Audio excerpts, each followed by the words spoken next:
Alors bonjour, je m'appelle Anne Demers, je suis enseignante de français depuis maintenant 13 ans. Dans cette vidéo-ci, qui s'inscrit dans une série où je propose des outils pour les élèves de 5e secondaire qui vont devoir faire face à l'épreuve ministérielle de leur fin de parcours. Donc cet examen-là, à l'heure où je publie cette vidéo-là, aura lieu dans environ un mois, puisque c'est toujours aux alentours de début mai, mais là, je crois qu'avec la grève, on l'a reculé de quelques jours. Alors, voilà, comment m'est venu, parce que ceux qui suivent ma chaîne sauront que d'habitude, je présente les plans, hein, les structures de texte sous forme de tableau. Donc, comment ça se fait que là, j'arrive avec un plan sous forme d'arbre? En fait, c'est qu'en ce moment, j'ai une élève en cours privé qui a le droit, elle, dans ses mesures d'adaptation, à un 2 tiers temps.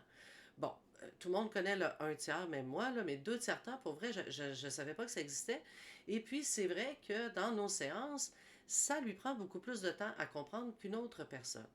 Alors là, elle m'est arrivée avec cette façon-là de faire qu'elle a apprise par des cours qu'elle a eus, donc un prof, je ne sais pas lequel.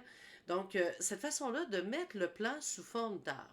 Alors, entre-temps, j'ai un élève de 5e secondaire qui, lui, m'a proposé de me montrer son texte sur lequel il travaille en ce moment en vue de l'épreuve ministérielle de 5e secondaire. Et je trouve fascinant que lui, il le fait sur l'examen qui a eu lieu l'année passée. Donc, il m'a envoyé son texte et lui aussi, dans son cœur de développement, ben, il l'a traité en surface. Donc, traiter en profondeur nous amène à avoir B ou A. Mais quand on traite en surface, on risque d'avoir C ou D même, du point de vue du contenu. Et comme c'est 50% de l'examen, comme je l'ai déjà expliqué dans une autre analyse, dans une autre vidéo, donc ça part vite les points. Alors, voilà, j'aimerais vous montrer. Le texte en question de l'élève va se retrouver dans le descriptif de la vidéo.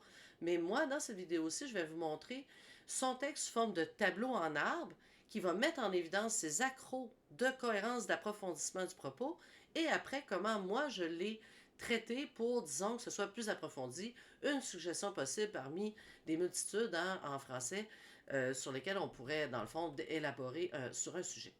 Alors voilà, l'examen ministériel de l'année passée, c'était sur le monde du travail.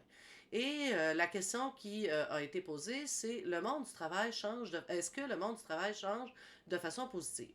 Donc moi, l'élève, pour personnaliser sa thèse, il a dit le monde du travail fonce droit dans un mur. Donc ça flash, mais dans tous les cas, ce que ça veut dire, hein, ça veut dire que le monde du travail va mal. Bon, OK. Et là, son premier argument, OK, parce qu'on voit le deuxième argument, mais ça, il veut le traiter plus tard. Son premier argument, c'est les machines, la robotisation nous dérobe nos emplois. C'est la cause et il y a une conséquence. Cela va affecter nos relations sociales. Bon, moi, je dis souvent, OK, vous faites un texte de 500 mots en 5e secondaire, un paragraphe de développement équivaut à peu près à 180 mots. Vous ne pouvez pas, dans un paragraphe, traiter cause-conséquence. Si vous voulez le faire, vous faites l'idée principale sur la cause, puis après, vous faites la conséquence sur l'idée principale 2. Mais dans un paragraphe, vous ne pouvez pas, et d'ailleurs, lui, on va le constater, il n'aura pas traité ni l'un ni l'autre en profondeur. Ça va rester en surface, donc il ne pourra jamais avoir un B du point de vue du contenu. Donc, c'était son argument. Il m'explique même pas ce qu'il entend par dérober quels emplois hein, et quelles relations sociales dont on parle. Ce n'est pas développé. Et là, il me donnait tout de suite une preuve. En effet, une étude récente du cabinet britannique Oxford Economics révèle que d'ici 2030, les robots auront remplacé près de 20 millions d'emplois industriels. Donc, qu'est-ce qu'on entend par emploi industriel? Je ne le sais pas et on ne le saura pas plus dans son explication. Parce qu'il va dire, nous assistons à l'émergence de robots ménagers qui n'ont rien à voir avec les emplois industriels.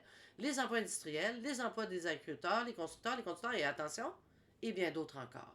Donc, c'est beaucoup trop at large, ce qui fait en sorte que, finalement, hein, nous dérobe quels emplois, on ne le sait pas non plus, pas plus dans la preuve, pas plus dans l'explication.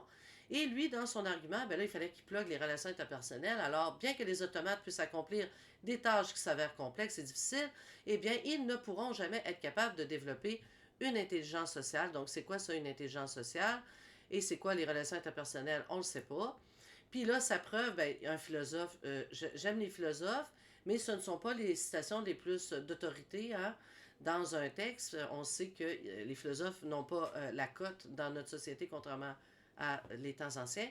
Et donc, ce philosophe-là n'a pas dit grand-chose non plus. Il a dit que les robots sociaux ne permettent pas de développer de relations profondes. Qu'est-ce qu'on entend par relations profondes? Et du coup, on a conclu que, bon, tout ça, ça va mal. Alors, moi, ce que je propose, c'est qu'on va y aller seulement avec l'idée de la robotisation.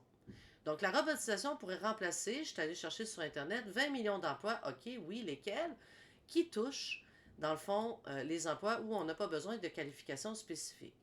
Ce que j'ai mis en vert, ça pourrait faire l'effet comme d'un en effet. Dans le sien, lui, son en effet, l'explication vient avec la preuve. Mais non, le en effet doit venir avec l'explication de l'argument. Donc, la robotisation pourrait remplacer 20 millions d'emplois qui touchent ceux qu'on n'a pas besoin d'avoir une qualification spécifique.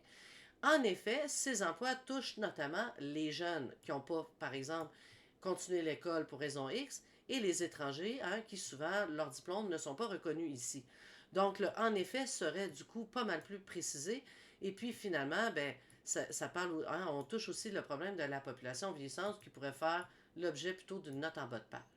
Et là, moi, je suis allée chercher une preuve d'autorité. Je suis allée du côté de MIT, là, qui est quand même une université reconnue dans le monde, qui a fait une naissance, si je me souviens bien, c'était aux alentours de 2020, où on constatait que le chômage augmente, OK, dans les endroits où, justement, on robotise. Et c'est un rapport de 1% de plus, le chômage.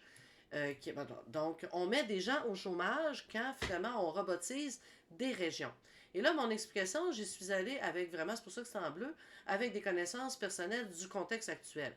Dans un monde post-pandémique de la COVID-19, où beaucoup de jeunes ont décroché de l'école, donc ici, on pourrait aussi mettre une référence, OK, d'articles de journaux, des études qui ont paru à ce sujet, sans compter nos travailleurs immigrants ou migrants qui sont employés à rabais.